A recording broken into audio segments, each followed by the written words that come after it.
అనాథ అంటే ఎవరు, యతీమ్ అంటే ఎవరు, ఫకీర్ అంటే ఎవరు? దీనికి సంబంధించి ఖురాన్ మరియు హదీస్ల ఆధారంగా ఇస్లాంలో ఈరోజు మనం కొన్ని విషయాలు తెలుసుకోబోతున్నాము. ముందుగా అస్సలాము అలైకుం వరహమతుల్లాహి వబర్కాత్. ఔజు బిల్లాహి మినష్ షైతానిర్ రజీం. బిస్మిల్లాహిర్ రహమానిర్ రహీం. శాపగ్రస్తుడైన సైతాను బారి నుంచి సృష్టికర్త అయిన అల్లాహ్ యొక్క రక్షణని, అల్లాహ్ యొక్క సాయాన్ని రక్షణ వేడుకుంటూ ఉన్నాను. ఆమీన్. అల్లాహ్ ప్రవక్త ముహమ్మద్ సల్లల్లాహు అలైహి వసల్లం గారిపైన శాంతి సేవకులు కురిపించండి వల్ల. ఇస్లాంలో తండ్రిని కోల్పోయిన లేదా తండ్రి లేని బిడ్డను అనాథ అని అంటారు. అంటే తండ్రిని కోల్పోయిన మైనర్ యుక్త వయసు రాని వరకు ఆ యొక్క బిడ్డను అనాథ లేదా యతీమ్ అని అంటారు. ఒకసారి బిడ్డకు యుక్త వయస్సు వచ్చిన తర్వాత వారు సాంకేతికంగా అనాథ హోదా నుండి బయటకు వస్తారు. ఇక రెండవ విషయం, మిస్కిన్ అంటే ఏమిటి?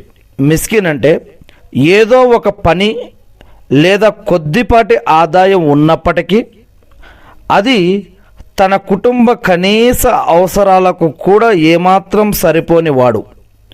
వీరు సాధారణంగా బయటికి చెప్పుకోలేక గౌరవంగా బతకడం కోసం ప్రయత్నిస్తారు. ఇటువంటి వారిని మిస్కీన్ అని అంటారు. ఇస్లాం చెప్తూ ఉంటుంది ఏమని? మిస్కీను ఎవరో ఎతికి మరీ మీరు అటువంటి వారికి సహాయం చేయండి అని ఇస్లాం చెప్తూ ఉంటుంది. ఇక మూడవది ఫకీర్. ఫకీర్ అంటే అసలు ఏమీ లేనివాడు. అంటే ప్రస్తుతానికి భిక్షాటన చేసే స్థితిలో ఉండవచ్చు. మరి ఇస్లాం భిక్షాటను ఒప్పుకుంటుందా, ఒప్పుకోదా? దీనికి సంబంధించి అసలు ఇస్లాం ఏం చెప్తుంది? 3 సందర్భాల్లో 3 రకాల వ్యక్తులు తప్ప మిగతా వారు అడుక్కోవడానికి వీల్లేదు అని ఇస్లాం చెప్తుంది. అదేమిటో మనం తెలుసుకునే ముందుగా అనాథల పట్ల, యతీముల పట్ల, మిస్కీన్ల పట్ల మనకున్నటువంటి బాధ్యత ఏమిటో ఖురాన్ తెలియజేస్తూ ఉంది. అదేమిటంటే, దేవుడు ఎవరికైతే సంపాదన ఇచ్చాడో, ఐశ్వర్యవంతులుగా ఇచ్చాడో, చేశాడో అటువంటి వారిపైన, కుటుంబం పైన, సమాజం పైన, ఇరుగు పొరుగు వారిపైన, ధర్మం పైన కొన్ని హక్కులు కూడా వారిపైన పెట్టాడు. ఈ యొక్క సృష్టిలో అనేక మంది మానవులు పేదవారుగా, మధ్యతరగతి వారుగా, ధనవంతులుగా రకరకాలుగా ఉన్నారు. కొంతమంది అంగవైకల్యాలతోటి, కొంతమంది ఆరోగ్యవంతంగా ఉన్నారు. మరి దేవుడు రకరకాల వారిపైన రకరకాల బాధ్యతలు పెట్టినట్టుగానే ఎవరైతే ధనవంతులు ఉన్నారో వారికి జకాత్ ఇవ్వమని, హజ్జు చేయమని ఎలాగైతే చెప్పడం జరిగిందో, అలానే ఎవరికైతే సంపాదనని దేవుడు ఒక మోతాదులో ఇస్తూ ఉన్నాడో వారిపైన కొన్ని బాధ్యతలు కూడా పెట్టడం జరిగింది. మనం సంపాదించే సంపాదన మొత్తం కూడా మనం దాచుకొని వెళ్ళిపోతామంటే కుదరదు. ఎందుకంటే మనం తిన్నది, మనం ఖర్చు పెట్టింది, మనం ఇతరులకి సహాయం చేసింది, ఇది మాత్రమే మనది. మనం దాచిపెట్టినది మనది కాదు అని ఇస్లాం తెలియజేస్తూ ఉంది.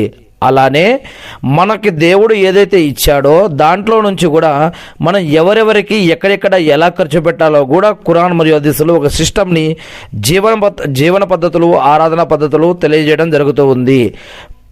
ఎందుకంటే మనందరికీ కూడా ప్రళయ దినం, తీర్పు దినం, జడ్జిమెంట్ డే అనే ఒక రోజు ఉంది. మరణించిన మానవులందరూ కూడా మళ్ళీ ఒకరోజు ఆ రోజు లేపబడతారు ప్రళయ దినం తర్వాత.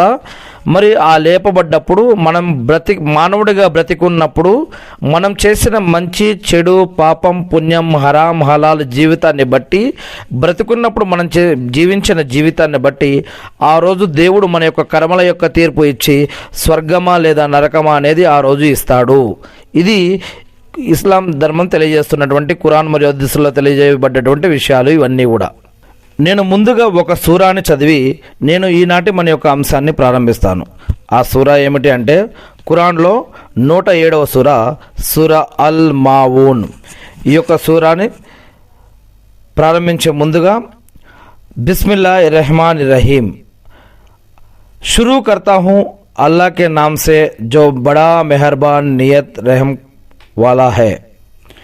అపార కరుణామయుడు, పరమ కృపాశీలుడైన అల్లా పేరుతో ప్రారంభం.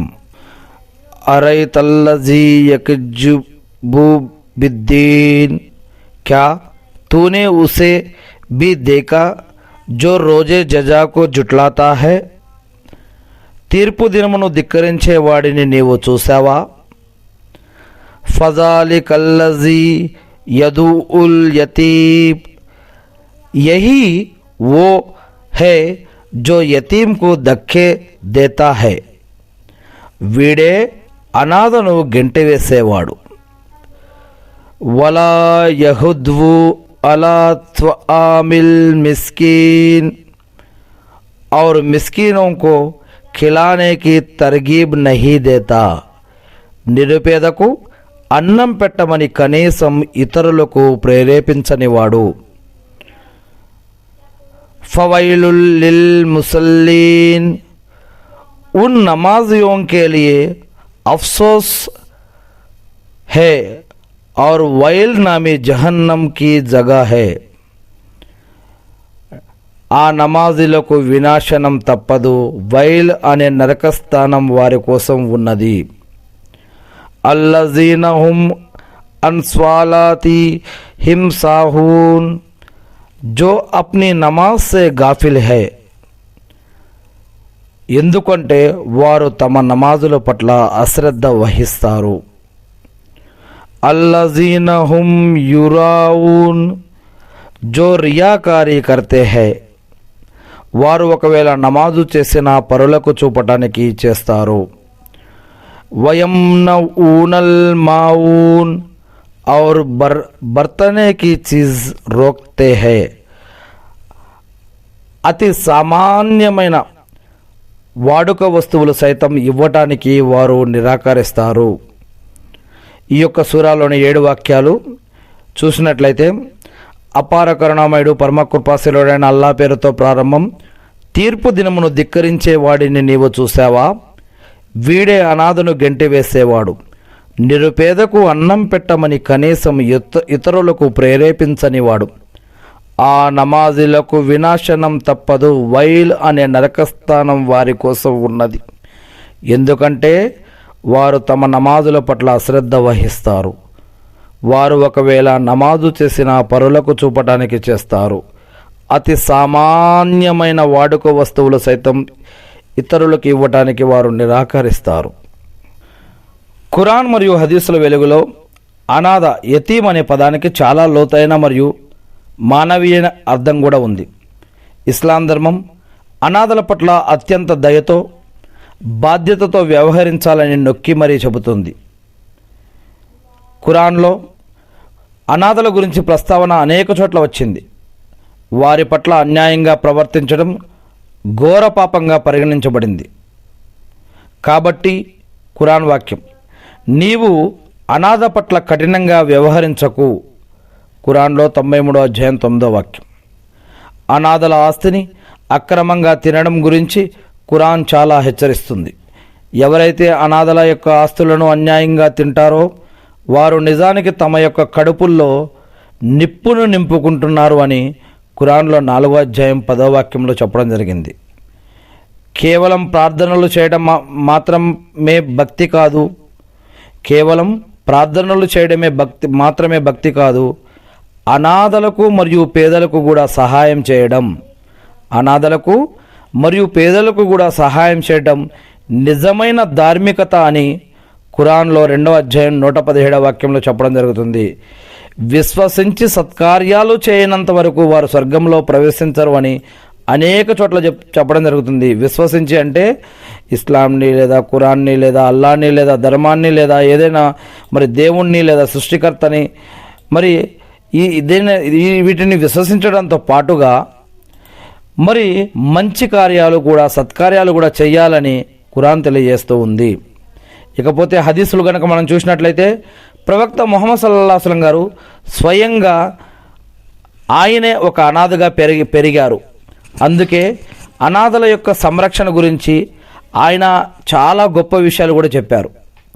ప్రవక్త ముహమ్మద్ సల్లల్లాహు అలైహి వసల్లం గారు ఒకసారి తన యొక్క చూపుడు వేలు మరియు మధ్య వేలుని కలిపి చూపిస్తూ ఏమన్నారంటే, ఎవరైనా సరే అనాథను గనక ఆదుకుంటే అలా అనాథను ఆదుకునేవాడు అతను మరియు మేము స్వర్గంలో ఈ 2 వేళ్లలాగా దగ్గరగా ఉంటామని ప్రవక్త ముహమ్మద్ సల్లల్లాహు అలైహి వసల్లం గారు చెప్పారు. అల్లాహు అక్బర్. అనాథను ఆదుకోవడం అంత గొప్ప విషయం అన్నమాట. అందుకే ఇస్లామిక్ పద్ధతి ప్రకారం చూసినట్లయితే కనుక అనాథాశ్రమాలు కానీ ఓల్డేజ్ హోములు కానీ మనకి మరి చాలా వరకు కనిపించవు ఇస్లాం ప్రకారం చూసినట్లయితే. ఎందుకంటే తల్లిదండ్రులు మనం పిల్లలుగా ఉన్నప్పుడు మన తల్లిదండ్రులు ఎలాగైతే మనల్ని చూసుకున్నారో వారు ముసలితనంలో ఉన్నప్పుడు మనం కూడా తల్లిదండ్రులను ఎలా చూసుకోవాలో ఖురాన్ మరియు ఇస్లాం తెలియజేస్తూ ఉంది. అదేవిధంగా ఒక అనాథను మతంతో సంబంధం లేకుండా, ధర్మంతో సంబంధం లేకుండా ఆ అనాథ ఎవరైనా సరే అతన్ని గౌరవించి, అతని యొక్క పద్ధతులను గౌరవించి, అతన్ని అలాగే పెంచి మంచి పద్ధతిలో ఎవరైనా పెంచి పెద్ద చేసి వారికి పెళ్లి చేసి ఇంకేదైనా ఉపాధి కనుక ఇప్పిస్తే, ఈ విధంగా ఎవరైనా ఒక మంచి పద్ధతుల్లో ఒక అనాథను కనుక పెంచితే చివరికి కనీసం వారి యొక్క నెత్తి మీద ఇలా వెంట్రుకలపైన చేతి పెట్టినా సరే ఆ చేతి కింద ఎన్ని వెంట్రుకలు ఉన్నాయో అన్ని పుణ్యాలు ఈ యొక్క చేతితో యొక్క తల నిరిమిన వారికి అన్ని పుణ్యాలు లభిస్తాయని ఇస్లాం తెలియజేస్తూ ఉంది. అనాథను కానీ ఇలా తల్లిదండ్రులను కానీ ఇలా ఆదుకోవటం, కాపాడటం, రక్షించడం, మరి వారికి సహాయం చేయడం, మనం సంపాదించిన దాంట్లో నుంచి వారికి ఖర్చు పెట్టడం, అవన్నీ కూడా ఎందుకు బాధ్యతగా మన పైన దేవుడు పెట్టాడో ఖురాన్ మరియు హదీసుల్లో చెప్పడం జరుగుతుంది. మనం సంపాదించిన సంపదల నుంచి మనం మన కుటుంబ సభ్యులకి, బంధుమిత్రులకి, ఇతరులకి ఎలా ఖర్చు పెట్టాలి, అలా సమాజం పైన కూడా ఖర్చు పెట్టాలి. అలానే అనాథకు, మిస్కిన్కు, యతీముకు వీరిపైన కూడా మనం ఖర్చు పెట్టవలసి ఉంటుంది మనం సంపాదించిన సంపాదనల నుంచి అని ఇస్లాం తెలియజేస్తూ ఉంది. ఇక ఒక వ్యక్తి తన యొక్క కఠిన హృదయం, ఎవరైనా హృదయం కఠినంగా మారితే గనక ప్రవక్త ముహమ్మద్ సల్లల్లాహు అలైహి వసల్లం గారు ఏమన్నారంటే, ఒక వ్యక్తి ప్రవక్త ముహమ్మద్ సల్లల్లాహు అలైహి వసల్లం గారి దగ్గరికి వచ్చి, ఓ ప్రవక్త ముహమ్మద్ సల్లల్లాహు అలైహి వసల్లం గారు, నా యొక్క హృదయం కఠినమైపోయింది అని చెప్పాడు. అప్పుడు ముహమ్మద్ సల్లల్లాహు అలైహి వసల్లం గారు ఏమన్నారంటే, నీ హృదయం మెత్తబడాలి అన్నా కనుక నీవు అనాథల యొక్క తలని నిమురు, అంతేకాకుండా పేదవారికి ఎవరికైనా సరే నువ్వు అన్నం పెట్టు అని చెప్పడం జరుగుతుంది. ఇక్కడ మతం కానీ, కులం కానీ, దేశం కానీ, ప్రాంతం కానీ ఏం చెప్పలేదు. ఇక్కడ ఏ మనిషి అన్నవాడు ఎవరైనా సరే ఆకలితో ఉన్నా లేదా అనాథగా ఉన్నా అటువంటి వారికి నీవు అనాథ అయితే కనుక వారి యొక్క తల మీద చేయి పెట్టినా కూడా నీకు ఎన్నో పుణ్యాలు లభిస్తాయి. మరియు పేదవాడికి అన్నం పెడితే కూడా నీ హృదయం మెత్తబడుతుంది, నీకు దేవుని యొక్క కరుణ, రెహమత్ నీపైన వర్షిస్తాయని ఇక్కడ ఇస్లాంలో అనేక చోట్ల చెప్పడం జరుగుతూ ఉంది. ఇలా అనాథలను కానీ, నిరుపేదలకు అన్నం పెట్టడం కానీ, తల్లిదండ్రులను చూసుకోవడం కానీ, ఇలాంటి అనేక కార్యాల వల్ల, బంధుమిత్రులకు నెరవేర్చడం వల్ల కానీ, శిలారహిమిని కాపాడటం వల్ల కానీ, ఇలాంటి ఇతరులకు సహాయం చేయడం, సమాజ సేవ చేయడం, సోషల్ వర్క్ చేయడం, మరియు మన యొక్క సంపదలో నుంచి ఇలా అనేక విషయాల్లో ఖర్చు పెట్టడం వల్ల దేవుడు మన పాపాలను క్షమిస్తాడు అని, మనకి నరకం నుంచి రక్షిస్తాడు అని, స్వర్గంలోకి ప్రవేశింపజేస్తాడు అని, స్వర్గంలో అత్యుత్తమ స్థానాలు ప్రసాదించే అవకాశం ఉంటుంది అని, మనం చేసిన నమాజులు, ఉపవాసాలు, సదకా, ఖైరాతులు, జకాతులు, హజ్జుమ్రాలు, దాన ధర్మాలు, ఇటువంటివి ఇంకా ఏవైనా మంచి కార్యాలు మనం చేస్తూ ఉంటే అవి దేవుడి దగ్గర స్వీకరించబడటం కోసం ఇవి పనికొస్తాయని, మనకి ఎక్కువ ఆరోగ్యం కావాలన్నా, ఎక్కువ ఆయుష్ కావాలన్నా కూడా ఇటువంటి మంచి మంచి కార్యాలు ఇంకెక్కువగా చేయడం వల్ల దేవుడు ఇటువంటి అవకాశం ఇచ్చే భాగ్యం మనకు దొరికే అవకాశం ఉంటుందని కూడా కొన్ని హదీసుల్లో చెప్పడం జరుగుతూ ఉంది. మరి ఇలాంటి ఇంకా అనేక విషయాలు ఖురాన్ మరియు హదీసుల్లో చెప్పబడ్డాయి.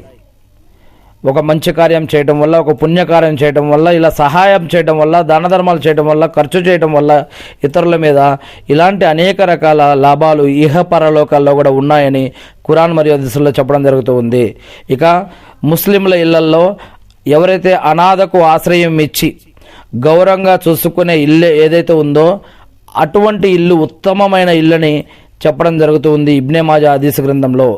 ఈ యొక్క ముస్లింలనే కాదు, ఈ యొక్క ప్రపంచంలో ఉత్తమమైన ఇల్లు ఏది అని ప్రవక్త ముహమ్మద్ సల్లల్లాహు అలైహి వసల్లం గారిని అడిగితే, అనాథను ఎవరైతే ఆదుకుంటారో, ఏ ఇంట్లో అయితే అనాథకు ఆశ్రయం దొరుకుతుందో అటువంటి ఇల్లు ఉత్తమమైన ఇల్లుగా చెప్పడం జరుగుతూ ఉంది. అల్హమ్దులిల్లా.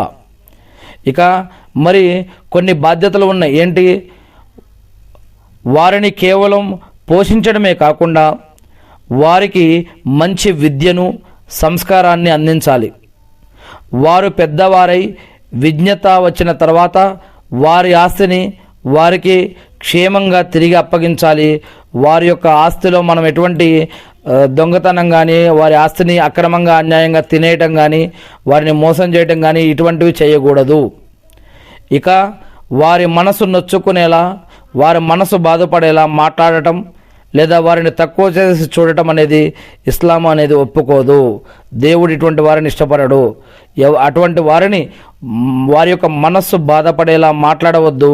వారు మనస్సు అంటే ఉదాహరణకి కొన్ని విషయాల్లో ఇస్లాంలో పరదా విషయం గురించి ఒక దగ్గర చెప్పడం జరుగుతుంది. పరదా అంటే కేవలం బురకా దుస్తులు బట్టలే కాదు. పరదా అంటే ఏమిటి అంటే ఎవరి దగ్గర అయితే యతీం లేదా అనాథ ఉన్నాడో అటువంటి వారి దగ్గర ఇతరులు మాకు అమ్మ ఉంది, మాకు నాన్న ఉన్నాడు, మాకు సొంత ఇల్లు ఉంది, లేదా మేము ఇలా తింటాం, ఇలా ఉంటాం, అలా ఉంటామని గొప్పలు చెప్పుకోకూడదు.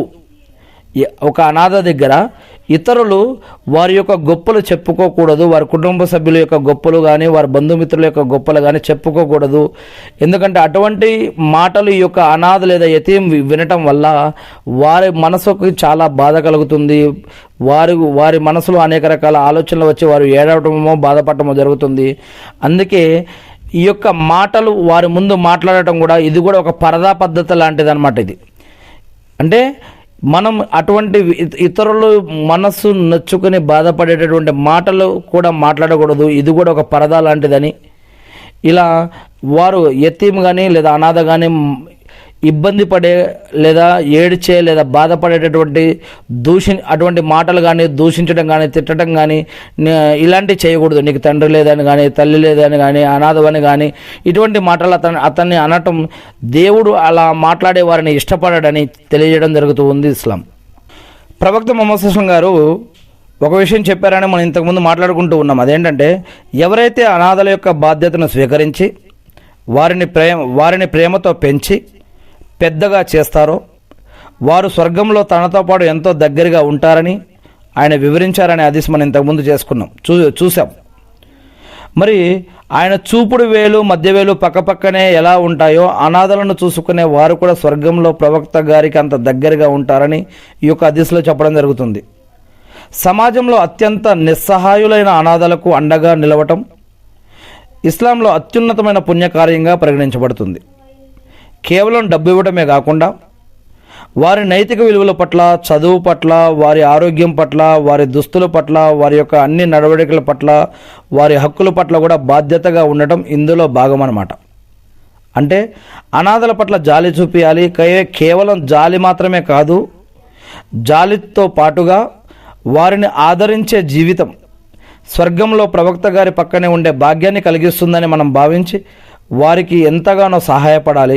ఇది కూడా ఎలాగైతే నమాజు ఆరాధనో, ఉపవాసం ఆరాధనో, సదకా ఖైరాతులు, అజుమ్రాలు, దానధర్మాలు, జకాత్ ఎలాగైతే ఆరాధనో, ఇలా అనాథలను, మిస్కిన్లను, ఆపదలో ఉన్నవారిని, ఇబ్బందుల్లో ఉన్నవారిని ఆదుకోవటం కూడా ఆరాధనలో ఒక భాగమని, ఇది కూడా ఒక ఆరాధనే అని, ఇది దైవ ఆజ్ఞ పాలన, దేవుని యొక్క ఆజ్ఞను పాటించడం, ఆయన ఆజ్ఞను వినటం, అటు ప్రకారం జీవించడం, ఆయన చెప్పినట్టు డబ్బు సంపాదించి అదేవిధంగా ఆయన చెప్పినట్టుగా మనం సంపాదించి ఆయన చెప్పిన పద్ధతుల్లో చెప్పిన వారికి ఖర్చు పెట్టడం కూడా ఆరాధనలో భాగమని, ఇవి దేవుడు మనపైన పెట్టిన హక్కులని, ఇవన్నీ కూడా ఆరాధనలో భాగం. ఆజ్ఞాపాలన, ఇస్లాం అంటేనే ఆజ్ఞాపాలన, సరెండరింగ్, దేవుడికి సరెండర్ అవ్వటం. మన యొక్క ఆస్తి, మన యొక్క ఆత్మ, మన యొక్క కోరికలు, మన యొక్క ఆలోచనలు, మన యొక్క ఆరాధనలు అన్నీ కూడా దేవునికి సరెండర్, దేవుడికి అంకితమైనప్పుడు మనం దేవుడు చెప్పినట్లు చెప్పిన పద్ధతుల్లో సంపాదిస్తూ ఆయన చెప్పిన దగ్గర కూడా ఖర్చు పెట్టడం కూడా ఇది కూడా ఆరాధనలో చాలా ముఖ్యమైన భాగమని ఇస్లాం తెలియజేస్తూ ఉంది.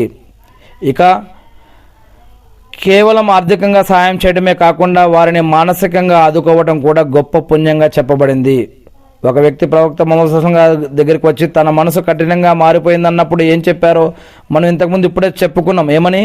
నీ మనసు మెత్తబడాలని, నీ యొక్క కోరికలు నెరవేరాలంటే కూడా అనాథల పట్ల కారుణ్యం చూపు, వారి యొక్క తలను నిమురు, మరియు నీ యొక్క ఆహారంలో వారికి భాగం పెట్టు.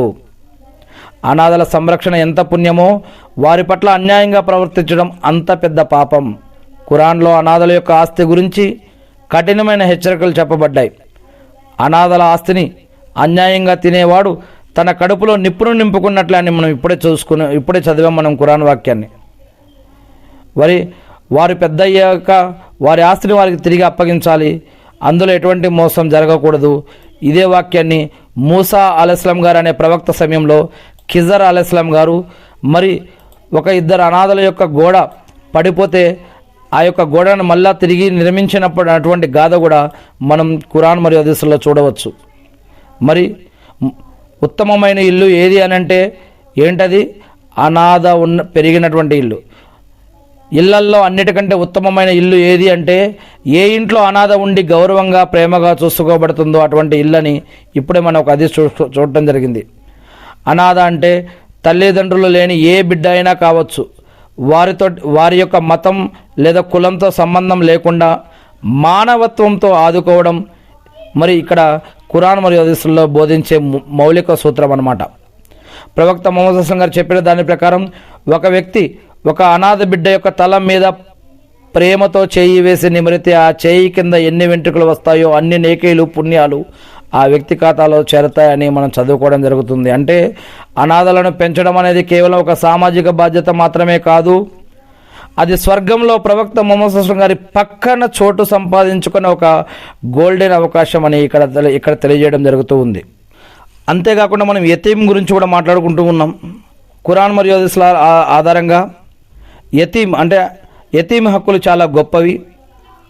ఇస్లాం మరి ఈ యొక్క యతీం అనాథల పట్ల అత్యంత కారుణ్యంతో బాధ్యతాయుతంగా ఉండాలని ఆదేశించింది. ఇక మిస్కిన్ అంటే అరబ్బీ భాషలో అగత్యపరుడు లేదా నిరుపేద అని అర్థం. ఇస్లామిక్ పరిభాషలో తన కనీస అవసరాలను ఆహారం, బట్టలు, నివాసం కూడా తీర్చుకోలేని స్థితిలో ఉన్న వ్యక్తిని మిస్కీన్ అని అంటారు. ఖురాన్ మరియు హదీసుల ప్రకారం మిస్కిన్ల పట్ల మనకి కొన్ని బాధ్యతలు ఇవ్వబడ్డాయి. ఇక ఫకీర్ మరియు మిస్కిన్ మధ్య తేడా ఏమిటంటే సాధారణంగా ఈ రెండు పదాలు పేదరికానికి సూచిస్తాయి, కానీ కొన్ని తేడాలు ఉన్నాయి. ఫకీర్ అంటే అసలు ఏమీ లేని వాడిని ఫకీర్ అంటారు, భిక్షాటన చేసే స్థితిలో ఉండవచ్చు. ఇక మిస్కిన్ అంటే ఏదో ఒక పని లేదా కొద్దిపాటి ఆదాయం ఉన్నప్పటికీ అది తన యొక్క కుటుంబ కనీస అవసరాలకు ఏమాత్రం కూడా సరిపోదు. అలా సరిపోని వాడు వీరు సాధారణంగా బయటికి చెప్పుకోలేక బయటికి గౌరవంగా బ్రతకడం కోసం ప్రయత్నిస్తూ ఉంటారు. ఇలా ఫకీర్కి మిస్కిన్కి మధ్య ఈ విధంగా తేడా ఉంటుంది. మరి ఖురాన్ ఆధారంగా ఈ యొక్క మిస్కిన్ల మీద కొన్ని హక్కులు ఉన్నాయి మనందరికీ కూడా. ఆ యొక్క హక్కులు ఖురాన్లో చెప్పబడింది. మనం సంపాదించిన సంపదలో దేవుడు ఆ సంపద మనకే ఎందుకు ఇచ్చాడు?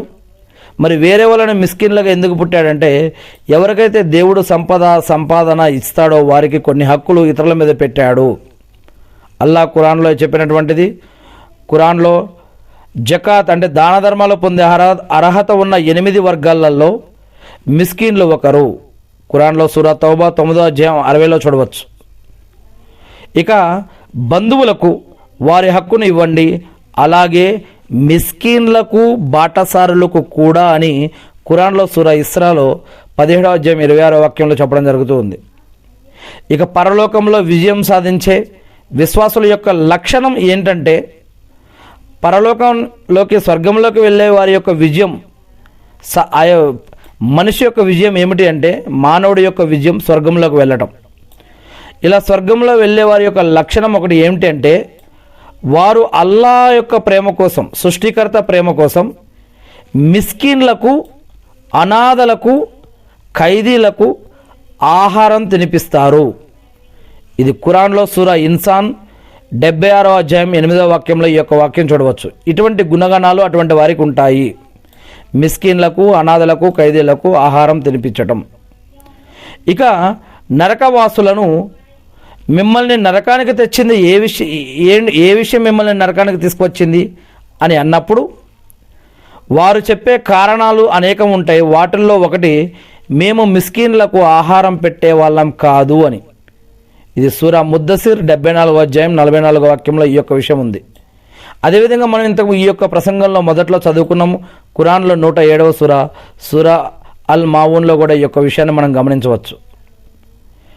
ఇక హదీసుల ప్రకారం చూసినట్లయితే ప్రవక్త ముహమ్మద్ సల్లల్లాహు అలైహి వసల్లం గారు మిస్కిన్ల గురించి చాలా దయతో చాలా విషయాలు చెప్పారు. ఎవరైనా సరే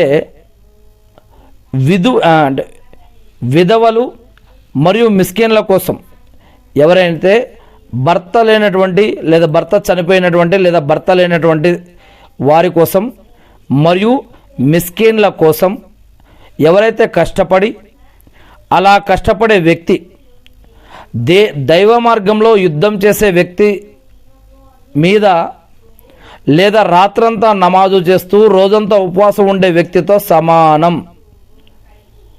రాత్రంతా నమాజు, రోజంతా ఉపవాసం లేదా దైవ మార్గంలో యుద్ధం చేసేటటువంటి వ్యక్తికి సంపాదించే పుణ్యం ఎలాంటిదో అలాంటి పుణ్యం ఈ యొక్క బేవా ఔరతంకు మరియు మిస్కిన్లకి దానం చేయటం అంత పుణ్యమని ప్రవక్త ముహమ్మద్ సల్లల్లాహు అలైహి వసల్లం గారు చెప్పారని సహీ బుఖారీ హదీస్ గ్రంథంలో చెప్పడం జరుగుతూ ఉంది.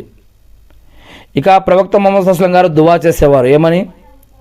వాళ్ళ నన్ను మిస్కిన్గా అంటే పేదవాడిగా జీవింపజేయి, నన్ను మిస్కిన్గా మరణింపజేయి, మరియు తీర్పు దినాన మిస్కిన్ల గుంపులోనే నన్ను లేపు అని ప్రవక్త ముహమ్మద్ సల్లల్లాహు అలైహి వసల్లం గారు ఈ విధంగా దువా చేసేవారు అని తిర్మిజీ హదీస్ గ్రంథంలో చెప్పడం జరిగింది. అంటే పేదరికంలో ఉన్న వినయాన్ని ఆయన ఇష్టపడేవారు. అంటే నన్ను పేదరికంలోనే ఉంచు, పేదరికంలో ఉండగానే నాకు మరణాన్ని ప్రసాదించు, పేదరికం ఉన్నవారితో నన్ను లేపు అని ప్రవక్త ముహమ్మద్ సల్లల్లాహు అలైహి వసల్లం గారు ఈ విధంగా దువా చేసేవారు. ఇక మిస్కిన్లను తక్కువ చేసి చూడకూడదని, వారికి సహాయం చేసేటప్పుడు వారి ఆత్మగౌరవాన్ని దెబ్బతీయకుండా జాగ్రత్త పడాలి అని, కేవలం డబ్బు ఇవ్వడమే కాకుండా వారు స్వాతంత్రంగా బతికేలా ఉపాధి కల్పించడం ఉత్తమమైన ధర్మమని ఖురాన్ మరియు హదీసులు తెలియజేస్తూ ఉన్నాయి. సమాజంలో అట్టడుగున ఉన్న మిస్కిన్ల అవసరాలను గుర్తించి అటువంటి వారిని గురించి తెలుసుకొని వారికి సహాయం చేయడం వల్ల అల్లాహ్ సంతృప్తి చెందుతాడు అని, ఒక విశ్వాసి తన సంపాదనలో పేదలకు అంటే మిస్కీన్లకు వాటా ఉంది అని గుర్తించాలి అని ఇస్లాం తెలియజేస్తుంది ఖురాన్ హదీసులు. ఒక విశ్వాసి యొక్క సంపాదనలో పేదవారికి అంటే మిస్కీన్లకు ఖచ్చితంగా వాటా అనేది ఉంది అని ఇక్కడ ఖురాన్ మరియు హదీసులు తెలియజేస్తూ ఉన్నాయి. ఇక చివరిగా భిక్షాటనను అంటే అడుక్కోవడాన్ని ఇస్లాం ఒప్పుకుంటుందా? ఈ యొక్క విషయం గురించి ఖురాన్ మరియు హదీసులో ఇస్లాం ఏం తెలియజేస్తుంది? ఇస్లాం ధర్మం ప్రకారం బెగ్గింగ్ అంటే భిక్షాటన అనేది ప్రోత్సహించదగిన పని కాదు. ఇస్లాం దీనిని ప్రోత్సహించదు. దీనిపై ఇస్లామిక్ బోధనలు చాలా స్పష్టంగా ఉన్నాయి. ఇస్లాం శ్రమను స్వయం కృషితో జీవించడాన్ని గౌరవిస్తుంది. దీనికి సంబంధించిన ముఖ్యమైన అంశాలు చూసినట్లయితే కనుక కష్టపడి పనిచేయడమే శ్రేష్టమని, అనవసరంగా అడగడం నిషేధమని, హరామని ఇస్లాం తెలియజేస్తూ ఉంది. భిక్షాటన కేవలం 3 రకాల వారికి ఆ యొక్క పరిస్థితుల నుంచి బయటపడేంత వరకే, ఆ క్షణం వరకే వారికి వర్తిస్తుంది అని, ఆ యొక్క మరి సహాయం చేసే విధానం మరియు జకాత్ మరియు సదకా గురించి కూడా కొన్ని రూల్స్ అండ్ రెగ్యులేషన్స్ని ఇస్లాంలో చెప్పడం జరిగింది.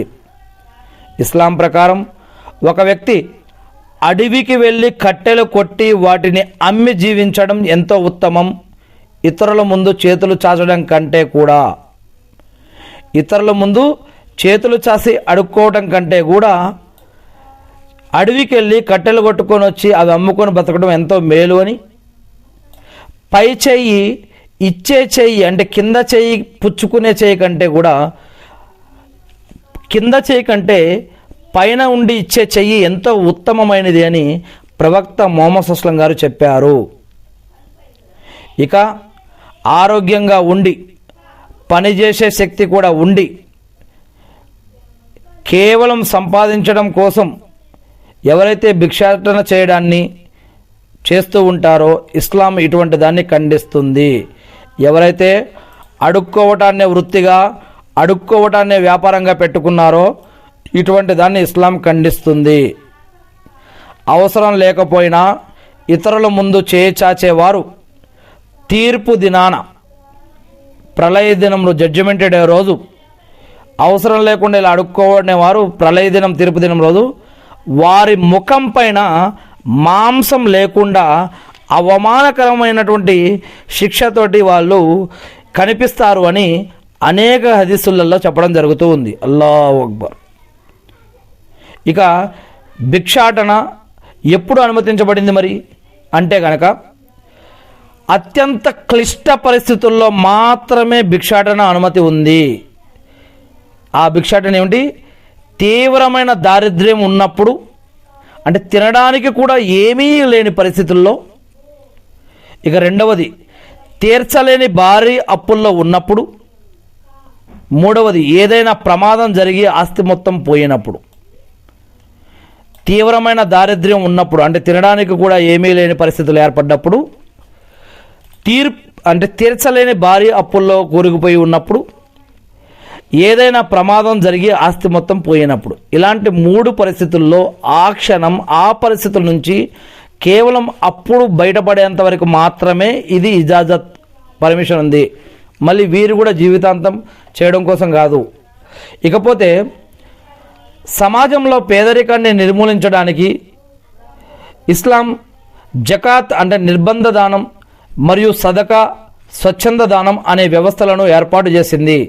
ఇంకా వీటిల్లో బైతుల్ మాల్ అని ఇంకా అనేక రకాల పద్ధతులు, సదకా ఖైరాతులు, జకాతులు, దాన ధర్మాలు ఇలాంటివి ఉన్నాయి.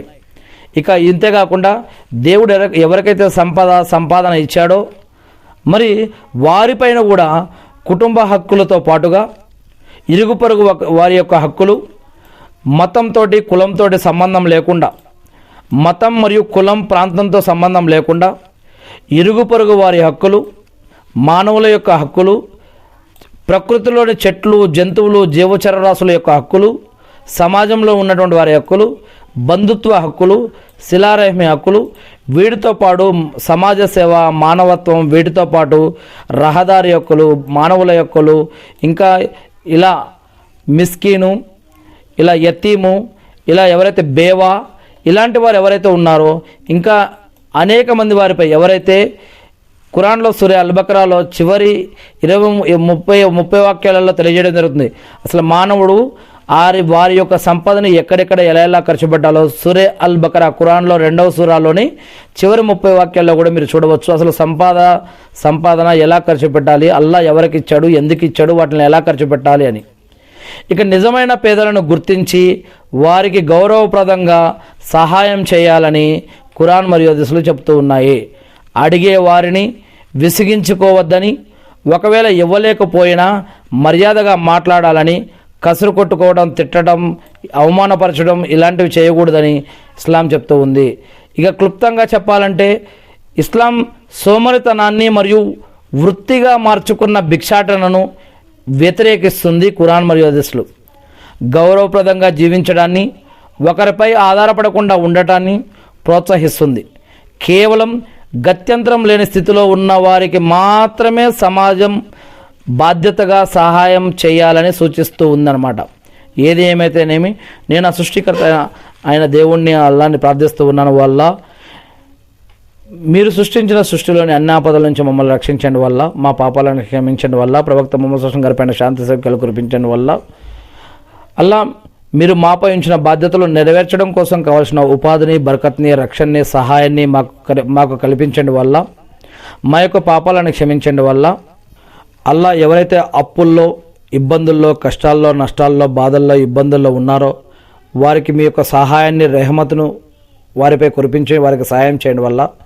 అల్లా తల్లిదండ్రులను కోల్పోయినటువంటి పిల్లల్ని కోల్పోయినటువంటి తల్లిదండ్రులు, అనాథలు మరియు మిస్కిన్లైనటువంటి వారు ఎవరైతే ఇటువంటి వారికి ఓల్డ్ ఏజ్ హోమ్లు కానీ అనాథాశ్రమాలు కానీ పెట్టి ఇంకా ఎంతోమంది ఎవరెవరైతే నీ మార్గంలో సమయాన్ని, సందర్భాన్ని, బలాన్ని, జ్ఞానాన్ని, అధికారాన్ని, సంపాదనని, సమయాన్ని ఖర్చు పెడుతూ ఉన్నారో, నీ మార్గంలో పెట్టారో, పెడుతున్నారో, పెట్టబోతున్నారో అటువంటి నీ యొక్క దాసులు, మరణించిన వారు, బ్రతికి ఉన్నవారు, రాబో నీ యొక్క దాసులందరిపైన కూడా ఈ యొక్క మార్గాలలో ఈ యొక్క సమయాన్ని, సందర్భాన్ని, ఈ యొక్క జ్ఞానాన్ని, సంపదని ఖర్చు పెట్టినా, పెడుతున్నా, పెట్టబోతున్నా నీ యొక్క దాసులందరిపైన ఇహలోకంలోనూ, సమాధి జీవితంలోనూ, ప్రళయదినం రోజు పరలోకంలో కూడా మీరు అందరికీ కూడా ఇహ పరలోకాల్లో మీ యొక్క సహాయాన్ని వారికి, వారి కుటుంబ సభ్యులకి, మా కుటుంబ సభ్యులకి, వీరందరిపైన కూడా కురిపించమని నేను అన్ని కాలాల్లో, అన్ని యుగాల్లో ఉన్న మీ యొక్క దాసులందరి తరపున కూడా నేను మిమ్మల్ని ప్రార్థిస్తూ ఉన్నాను వల్ల. ఆమీన్.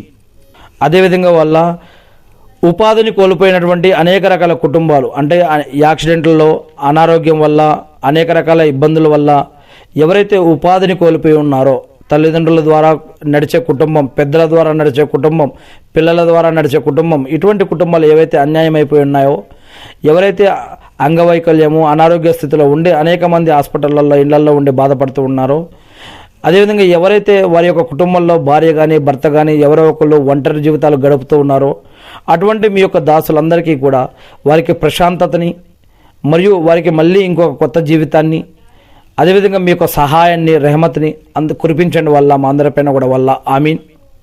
అల్లా నీ యొక్క మార్గంలో ఎవరైతే విశ్వాసులు, నీ యొక్క దాసులు, ఏ హృదయం, ఏ మానవుడు, ఏ జనులు ఎక్కడి నుంచి అయితే నిన్ను అర్జిస్తూ ఉన్నారో, నిన్ను ఆరాధిస్తూ ఉన్నారో, నీ గురించి తెలుసుకుంటూ ఉన్నారో వాళ్ళ అటువంటి నీ యొక్క దాసులందరిపైన కూడా వారి యొక్క ఆరాధనలని, వారి యొక్క దువాలని, వారి యొక్క ప్రార్థనలని, నమాజులు, ఉపవాసాలు, సదకా ఖైరాతులు, జకాతులు, అజుమ్రాలు, దానధర్మాలు, మరియు ఏ హృదయం అయితే మిమ్మల్ని ఏ విధంగా తెలుసుకుంటుందో, అర్జిస్తూ ఉన్నారో, ఆరాధిస్తున్నారో అటువంటి నీ యొక్క దాసులందరి యొక్క ఆరాధనని స్వీకరించండి వల్ల ఆమీన్. అన్ని కాలాల్లో, అన్ని యుగాల్లో, అన్ని చరిత్రల్లో ఉన్న మీ యొక్క ప్రవక్తలందరిపైన, వారి యొక్క సహాబాలపైన, మీ యొక్క దైవదూతలందరిపైన, మీ యొక్క దాసులందరిపైన కూడా మీ యొక్క శాంతి సౌఖ్యాలు కురిపించండి వల్ల ఆమీన్. ఎవరైతే ప్రార్థనలో గుర్తుపెట్టుకోమన్నారో వారి యొక్క ప్రార్థనలన్నీ కూడా మీ వద్ద అప్పగిస్తూ ఉన్నాం వల్ల ఆమీన్. అల్లా సైతానుల నుంచి, జిన్నాతుల నుంచి, మానవులు చేసే ఆగడాల నుంచి, కుట్రకుతంత్రాల నుంచి, అవమానాల నుంచి, అప్పుల నుంచి, ఆకలి దప్పికల నుంచి, షిర్కు నుంచి, బిదాత్ నుంచి, హరాం నుంచి వల్ల ప్రళయ దినం రోజు ఉన్నటువంటి ఇబ్బందుల నుంచి, నరకం నుంచి, ప్రాణం పోయేటప్పుడు బాధ నుంచి, దజ్జాల ఉపద్రవం నుంచి, యాజూజ్ మాజూల నుంచి మమ్మల్ని, మా కుటుంబ సభ్యుల్ని, మీ యొక్క దాసులందరినీ కూడా రక్షించండి వల్ల ఆమీన్. అల్లా మీరు ప్రవక్తల ద్వారా ఏదైతే గ్రంథాన్ని జీవన మరియు ఆరాధన పద్ధతిలో మాకు ఇచ్చారో అవి మేము తెలుసుకొని, నేర్చుకుని, అర్థం చేసుకుని, గుర్తుపెట్టుకుని వాటి ప్రకారం మేము జీవిస్తూ మిమ్మల్ని ఆరాధిస్తూ తెలియని ఇతర మా సోదరి సోదరులు కూడా తెలిపే భాగ్యాన్ని మాకు ప్రసాదించండి వల్ల ఆమీన్.